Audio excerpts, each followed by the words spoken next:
जवानी में धर के जो बनवा रगड़ के कह देले बड़ा लाल लाल हो। माई रे माई होइसे होला। अरे जदि हम जनती तो बात नहीं मनती कैलो होली में बुरा हाल हो। नया तरीका से कह देला टीका तू खींच देला जान के अचरिया। ए राजा रंग डाल के भीतरिया ना सहजनी गवाना के सड़िया। ए राजा रंग डाल के भीतरिया ना सहजनी गवाना के सड़िया। ए राजा रंग डाल के भीतरिया। ओहो पगला गइल बड़का।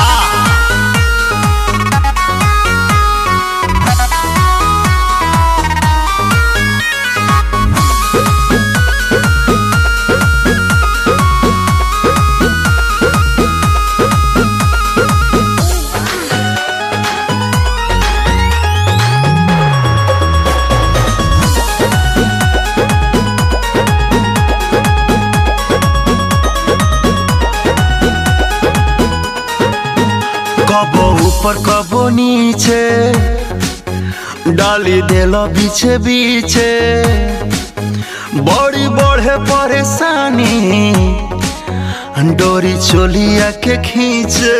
का करी फ्रिज में रख दी का हो। कबो आगे कबो पीछे डाल देला बीचे बीचे बड़ी बढ़े परेशानी डोरी चोलिया के खींचे।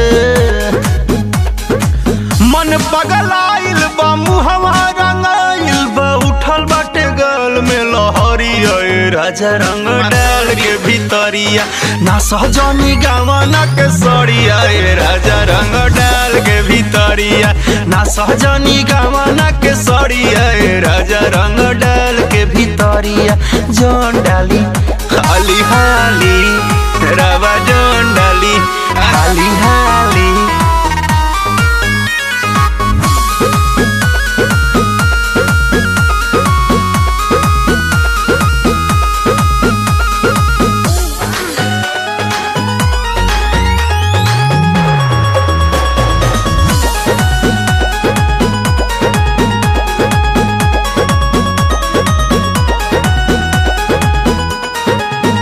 कबो एने कबो ने रंग देला कोने कोने बंद करिए डरामा जाइए दुआरा पे सोने। गैला की बनाइब मुँह बोका लेखा। कबो एने कबो ने रंग देला कोने कोने बंद करिए डरामा जाइए दुआरा पे सोने। लगी न लाशा न होई तमाशा अब सट जाने आई गे भिरिया। ए राजा रंग डाल के भीतरिया ना सहजनी गवाना के सड़िया। ए राजा रंग डाल के भीतरिया ना सहजनी गवाना के सड़िया। ए राजा रंग डाल के भीतरिया जान डाली हाली हाली।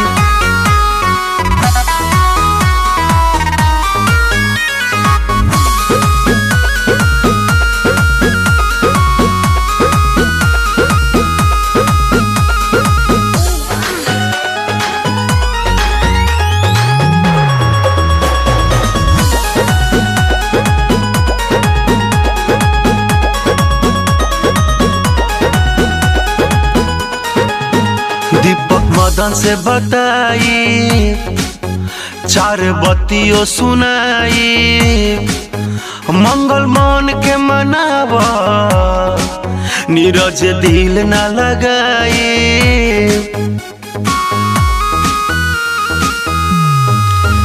एडीआर से बताई चार बत्तियों सुनाई मंगल मन के मनावा नीरज दिल ना लगाई। अंगद मन जाए अनिल सुन संजय हो करिले राकेश हाथ जोड़ी। आए राजा रंग डालना भितरिया ना सहजनी गवनक सड़िया राजा रंग डाल के भितरिया ना सहजनी गवनक सड़िया राजा रंग डाल के भितरिया फगुआ में गवना का करे आईनी नया तरीका से कह देला टीका तू खींच देला जान के अचरिया राजा रंग डाल के भितरिया ना सहजनी गवाना